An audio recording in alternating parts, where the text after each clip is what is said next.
Hey TYT, I'm Nomi Konst here in New York City at the Oslo Freedom Forum, which is taking place this week, where people from all over the world are coming to town for the UN events. And of course, at the Freedom Forum here, you have human rights activists from all over the world sharing their stories, their experiences, and we're learning quite a bit. And we have one of those activists, Leyla Hussein, who has an incredible story and will be speaking later today about her personal experience in Somalia with genital mutilation. So first thing, thank you for joining us. No, thank you for having me.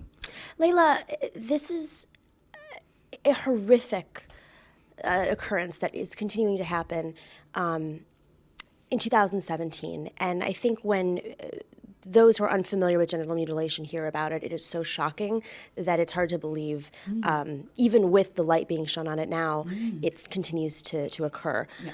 What's your story behind this? I mean, for me, the reason I got involved in this work, I mean, number one, I'm a survivor myself, but I was the girl who lived outside of my country who was brought back to have this done. And I come from a privileged family, educated, so I'm, quote unquote, I should be the girl who shouldn't have gone through this because of my family's caliber. So I think that's, for me, it was really important to tell that story. But I think what I wanted people to understand, there's FGM, it's one of those deeply rooted... Female genital mutilation. It's one of the most deeply rooted practices. It affects over 200 million women globally, currently.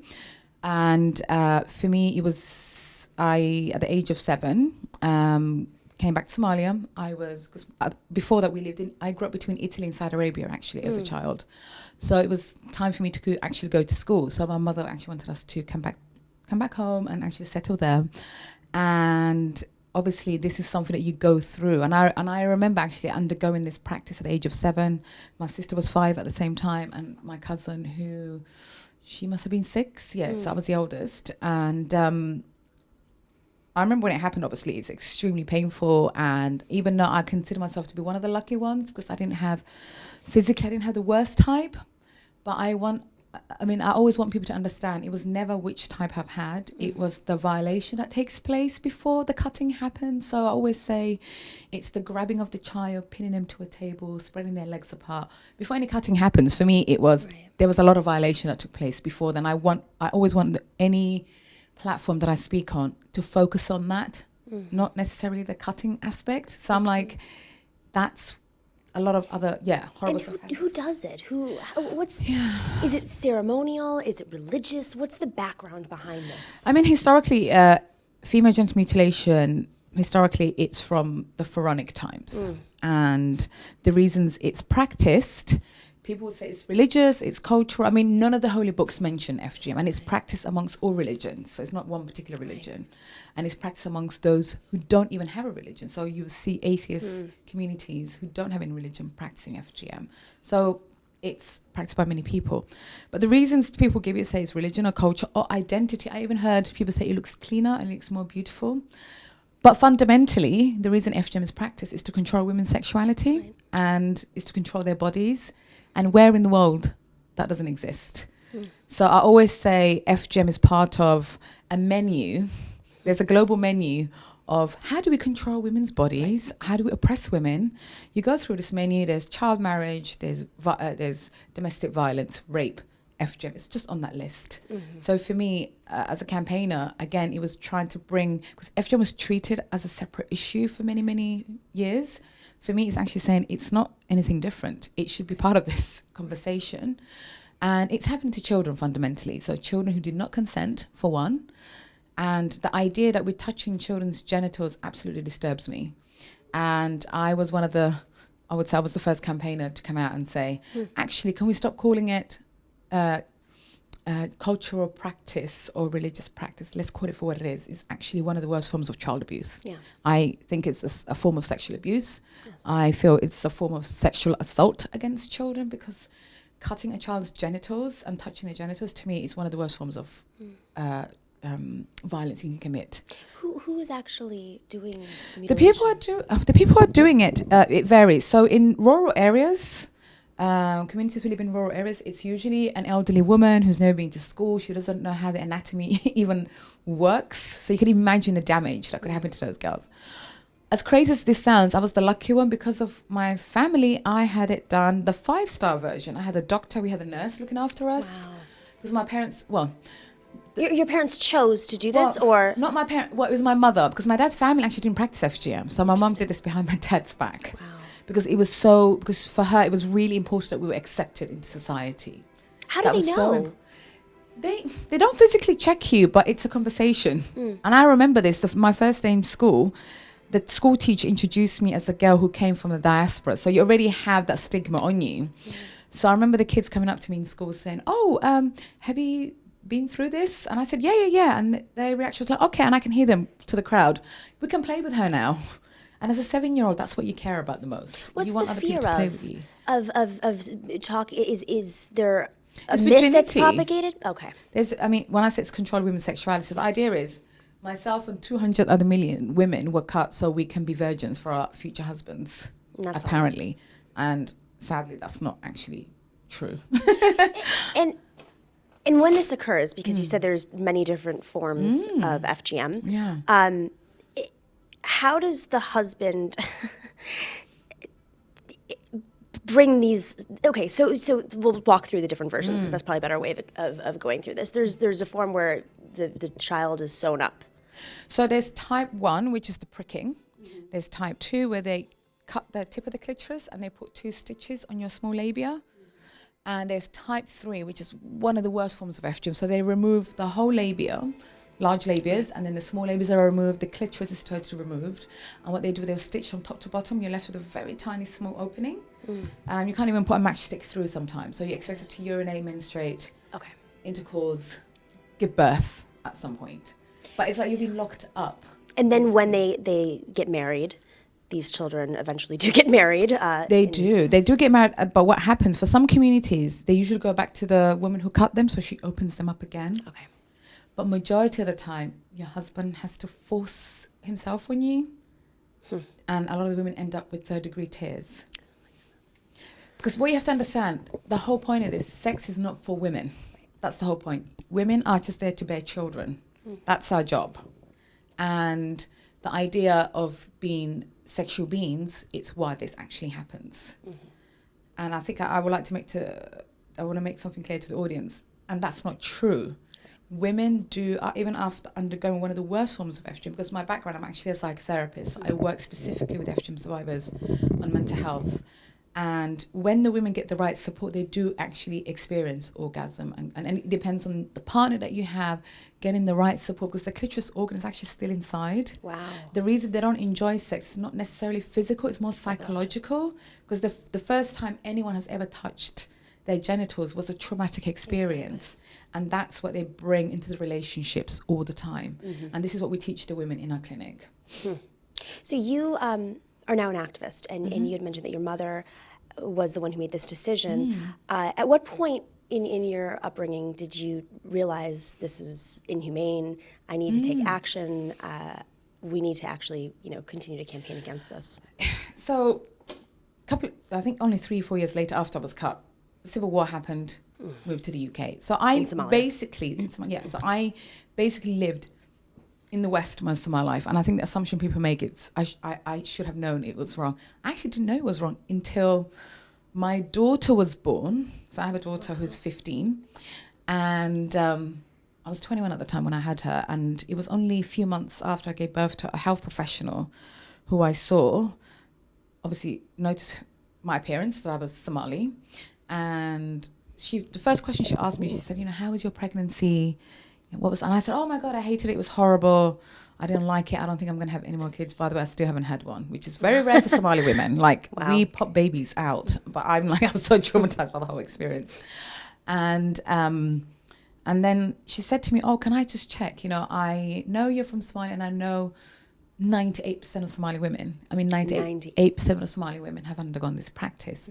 My response was really interesting. I said, oh no, yeah. I said, oh yeah, I've been through it, but I didn't have the worst type, so I'm fine. I said, I had no problem having sex or urine issues, because what my mum did, weirdly enough, she paid the cutter extra money to make the family think we had the worst type, because that's what her family practiced.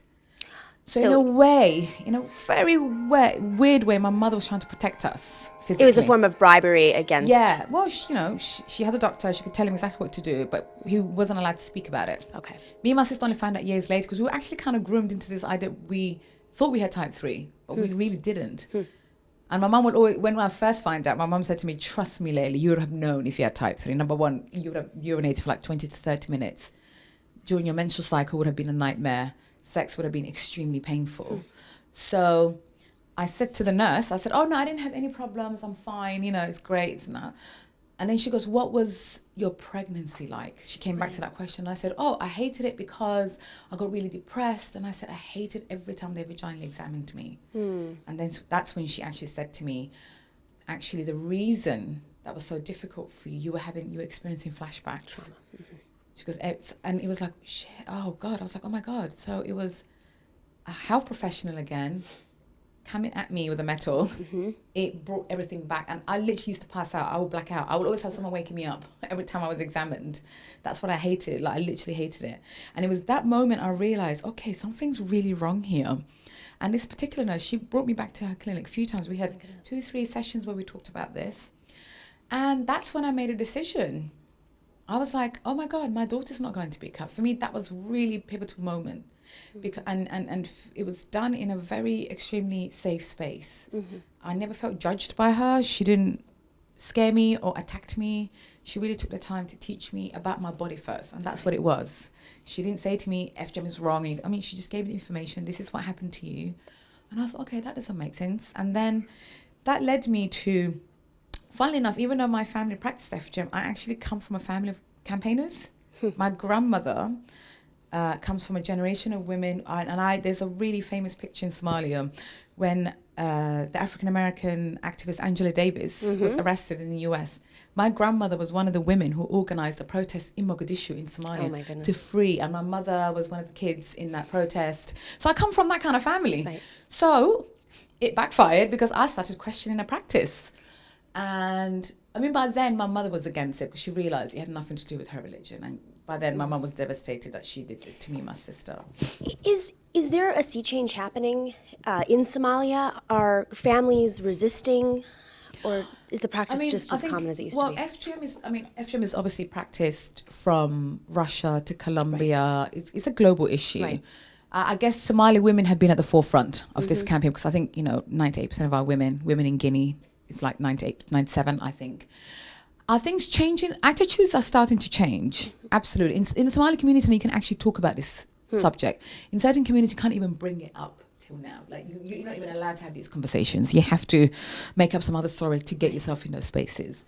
Attitudes are changing. I think what we need more political will. Because we can't, as a campaigner, I can only tell you what should be done. And as a therapist, I can tell you that we need more spaces. But unless we have a political will, we need investments in these spaces. And for me, we will see drastic change once the world takes this very seriously. Right. Like, if every 11 seconds a girl's been mutilated, so by the time you and I finish this interview, I don't even want to know how many girls would have been cut. And the fact that the world's still so silent to this is absolutely shocking to me.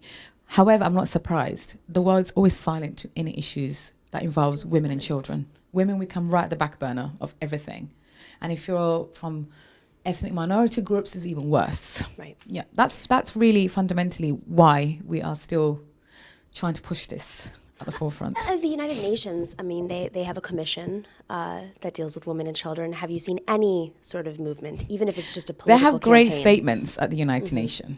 And in terms of action, I'm not so sure. And I have traveled to some rural areas in Africa, like small villages, where no one even knows they exist. Right. And there's nothing that's happening. For me, I don't want to be in a position where we have to rely on the UN. I think every politician out there has been voted in that space so that they can be serving these women and children. Exactly. I think yesterday at the press conference, one of the campaigners said, we are not here to beg. We're not here to beg. We're here to tell you should be doing your job, basically. And as a woman, as a human being, I have the right to be protected from harm. And my daughter deserves the same respect. So for me, it's just give me my right. I'm not asking for anything else. I'm not asking for anything extra. So for me, the UN can only do so much in this space, I think. But I think what the UN maybe can do, it's really pressure other governments to take this very serious. I mean, they have great documents. I mean, the UN actually recognizes FGM as a form of torture, which it is. Absolutely. It absolutely is. But actually today, one of the things I'm going to talk about, it's the UK are the only biggest donors on trying to end FGM. So the UK are the only government that's actually put a lot of money on ending it. And why is that? What? Well, it's because, campaigners like myself who actually went after the politicians. I'll be very honest. I had to put myself at risk. People don't, especially a lot of campaigners don't want, and I guess that's what Oslo Freedom Forum is so special. We are the disruptors. We are there to criticize the government. And historically, I'm known for criticizing the British government. And I have to say, they have been engaging with me, which is great. And other campaigners over there, but I think it was 8 million. 8 million is a lot of money. But if you actually, 8 million divided by 200 million women, it's actually 4 cents for each woman. It's 4 cents for each woman. And it's a drop in the bucket. When it comes literally, to the that is not going to reach anywhere. However, so imagine if every country, every politician actually invested in this, the difference it would have made. So political is absolutely important to this campaign. Campaigners, we can't just be running around by ourselves all the time. We need some serious political will. There's also the global health crisis that's attached to this. Absolutely. Young girls are dying, getting Absolutely. sick. What's the rate of? Well, girls are dying. Imagine a 7-year-old having a heart attack. She died because of what actually happens on that day. Because it is shocking. You're pinning a child down. Some girls, I've heard stories where they sat on their chest and they held their mouth and they died. Women have died of hemorrhaging, urine retention, because there's no, imagine dying of infections, because there's no hospitals nearby. And that was a question I was going to say. Fistula is very common amongst women who've undergone FGM. So this is where your vagina will breaks down and you can't hold your feces or your urine. Right. So a lot of so if you're in the West, for example, a lot of women walking around with catheters. Can you imagine the implications that has on somebody, on their confidence? And imagine, some of the women I always hear, a lot of FGM survivors, sadly, from the age of 7, there are patients at a gynae clinic. How is a child a patient in a gynae clinic? Right. They have a gynecologist from the age of 7. That's crazy. That's absolutely madness. And it's talking about politicians, because some politicians, you may not be able to relate to them from a human perspective and an emotional story or even respecting women, but you can speak to them in terms of financial.